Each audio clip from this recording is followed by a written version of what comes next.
다음에 뭐였죠? 글쎄 드라마나 뭐 넷플릭스 시리즈나 영화나 뭐 이런 거 얘기했었죠? 영화. 네. 영화는 근데 너무 좋은 영화가 많아서 진짜 고민이 됐던 것 같아요. 그래도 저는 단연 꼽으라고 하면 몬스터콜이라고 하는 영화를 몬스터콜이요. 꼽고 싶어요. 그러니까 이 영화는 간단하게 얘기하면 우리가 그 영화를 같이 봤었던가요? 같이 본 것 같아요. 아 그렇구나. 저희가 같이 본 영화들이 많은데 또 각자 따로 본 영화들도 있어서 이제 그 주인공 소년이 나오고 네. 이 소년의 엄마가 병으로 시한부 불치병. 그쵸, 인생을 살고 있는데 어쨌든 이 아이가 그 엄마에 대해서 그러니까 사실 이제 그 병을 앓고 있는 사람이 한 가정에 있다는 것은 엄청 어려운 일이잖아요. 그렇죠. 그러니까 그 분위기 자체가 어떻게 보면 죽음에 관련한 어두운 그림자로 드리워지는 일과 같은데 그러니까 이 소년도 그런 분위기 속에서 살고 있는 거죠. 그렇죠.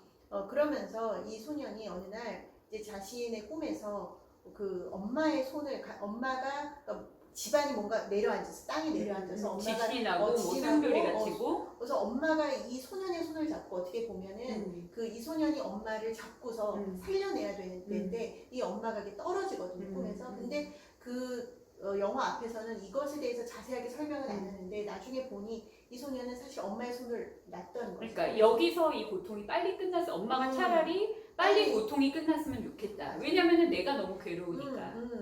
그러니까 근데 얘는 이 부분의 어떤 죄책감을 이 소년은 소화시키지 못한 채 이제 갖고 있었던 거죠. 근데 여기서 보면 진짜 몬스터가 나오거든요. 나무 괴물이 나무 괴물이 나와서 어쨌든 이 꿈에 대한 부분들을 어떤 다른 이야기들로 풀어주면서 결국에는 이 소년한테 사람의 감정이란 옳고 그른 게 없고 그럴 수 있다. 그러니까 너의 그 상황에서 그런 생각, 그런 감정 가질 수 있는 게 바로 인간의 감정이 그렇다라고 얘기를 하면서 이 소년이 굉장히 거기서 자유롭게 놓여나고 결국 엄마와 굉장히 건강한 어떻게 보면 이별을 엄마는 돌아가셨잖아요. 맞아요. 그런 과정을 그리는 영화인데 이 영화가 진짜 어떻게 보면 그 인간 감정의 그런 모호하고 어려운 부분들이 우리 지점에 진짜 다 있잖아요. 네. 그리고 저는 상담에서도 그런 부분 때문에 괴로워하는 내담자들을 또 실제로 굉장히 많이 만나거든요. 그러니까 소위 말하는 양가 감정이라든가 아니면 우리가 충성심을 보이고 싶은 대상이 있어요. 뭐 그게 배우자일 수도 있고 아니면 자녀한테는 부모일 수도 있는데 그런 대상에 대해서 불온한 감정을 갖는데 그렇죠. 뭐 이런 순간이 있는데 그러니까 소년 같은 경우는 엄마가 암투병을 하고 있는데 차라리 빨리 죽었으면 좋겠다 엄마가.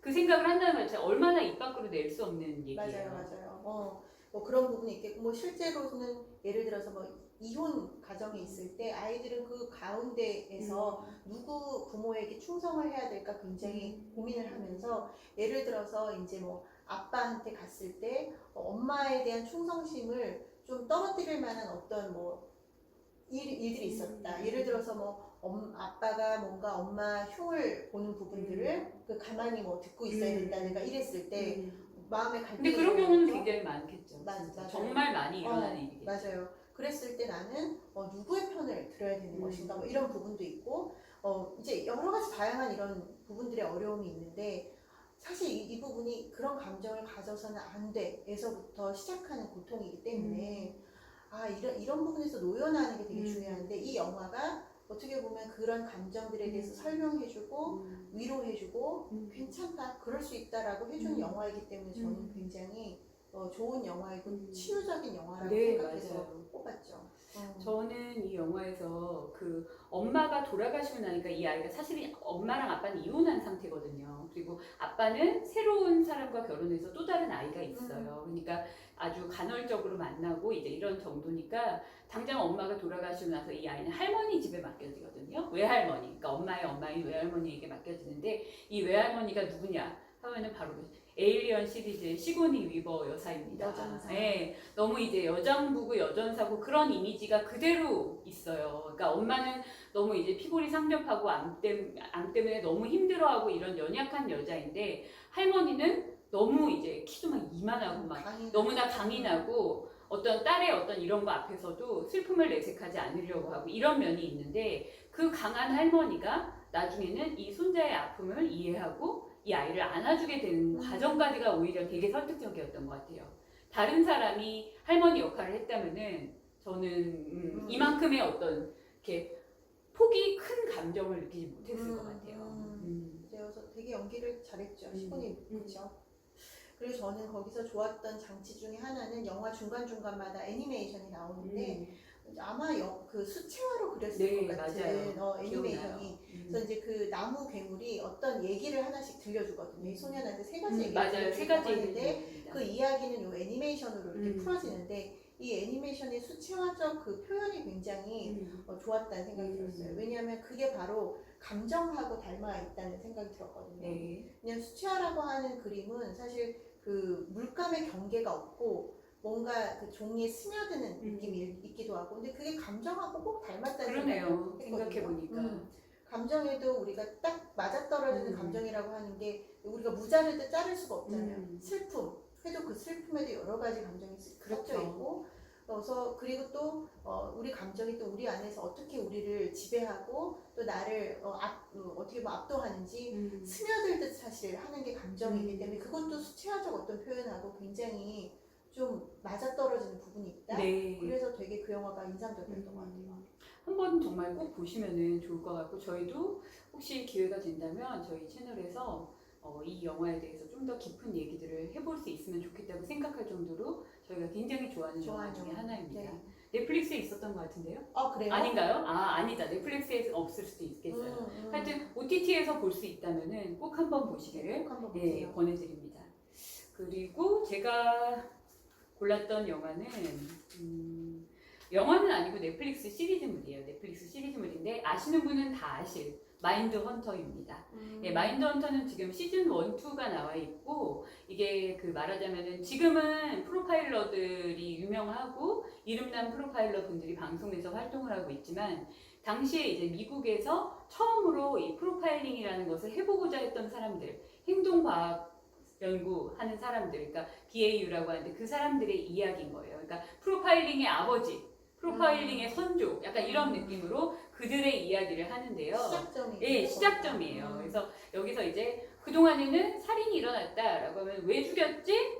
누가 죽였지? 이게 중요했는데 어떤 살인의 패턴에서는 반복적으로 동일한 계획적인 살인이 나타나고 어떤 거에서는 충동성이 나타나고 그러는데 그 드라마에서 이런 표현이 나와요. 우리가 미친놈들이 어떻게 생각하는지를 알지 못한다면 어떻게 그놈들을 앞서갈 수 있겠는가. 그러니까 미친 사람들, 그러니까 정말로 계획적으로 범죄를 저지르거나 연쇄살인을 저지르거나 아니면 충동적으로 사람을 죽이기까지 하는 그런 사람들을 어떤 식으로 이해해야 그래서 범인을 잡을 수 있을 것인가를 이제 고민하는 사람들의 얘기거든요. 미친 사람들의 탐구네. 그렇죠. 미친 사람들을 탐구하는 건데요. 그러니까 우리가 익히 알고 있는 미국의 살인마 에드 캠퍼 같은 사람들을 이제 연구하는 장면들이 나와요. 물론 에드 캠퍼는 실존 인물이지만 거기서는 배우가 나오는데 그 배우를 보면은 진짜 이렇게 소름이 이렇게 쫙 돋아요. 그 에드 캠퍼라는 그 살인자가 사실은 우라사나 나오키의 몬스터라든가 이런 데에도 약간 차용되고 이럴 정도로 굉장히 이제 연쇄살인마 중에서는 좀 뭐랄까 되게 대표성이 있다고 해야 될까요? 상징적이기도 하고 많은 사람들이 알고 있고 그의 범죄가 그만큼 충격적이고 그가 그렇게까지 된 과정 뭐 할머니가 감금을 해놓고 살았다든가 뭐 정말 여러 가지 이런 것들이 있거든요. 그러니까 그런 것들을 하나하나 녹음을 해가면서 하나 녹취를 해가면서 연구를 하는 그 수사관들의 이야기입니다. 그래서 굉장히 재미있고 근데 이제 그 확실히 심연을 오래 들여다보고 있으면은 심연이 그 사람을 삼켜버리잖아요. 그런 것처럼 처음에는 굉장히 이제 생기발랄하고 뭔가 이제 의욕이 넘쳤던 주인공들이 일상을 살아가는데 전혀 문제가 너무 아름답고 예쁜 여자친구가 있고 그 여자친구랑 너무 사이가 좋은데 나중에는 이 여자친구보다도 어떤 그런 연쇄살인마의 이런 거를 연구하고 얘한테 이런 거를 얘기를 해줘야 되겠다. 그래서 막 둘이서 이제 자연스러운 대화와 케미가 이루어져야 되는데 자기 그 범죄자 얘기만 계속 하는 거예요. 이제 이러니까 일상의 영역에서 조금씩 균열이 나기 시작하고 그 사람들이 원래 가졌던 자기의 색깔들이 아까 수채화 얘기를 하셨는데 회색 물감이 이렇게 조금씩 드는 느낌이랄까요? 그런 느낌을 제가 받았어요. 그래서 시즌 3를 굉장히 기다리고 있는데 언제쯤 나올지 잘 모르겠습니다. 그런 시리즈를 보면 왜 괴물을 잡다가 괴물이 된다 네, 이런 맞아요. 그런 느낌이에요. 나오잖아요. 괴물까지는 아니지만 어쨌든 간에 삶이 피폐해지는 건 맞는 것 같아요. 그렇죠. 왜냐하면 그 범죄 현장을 계속 들여다보고 그 마음을 들여다보는 것만으로도 계속 트라우마에 노출되는 그렇죠. 거니까.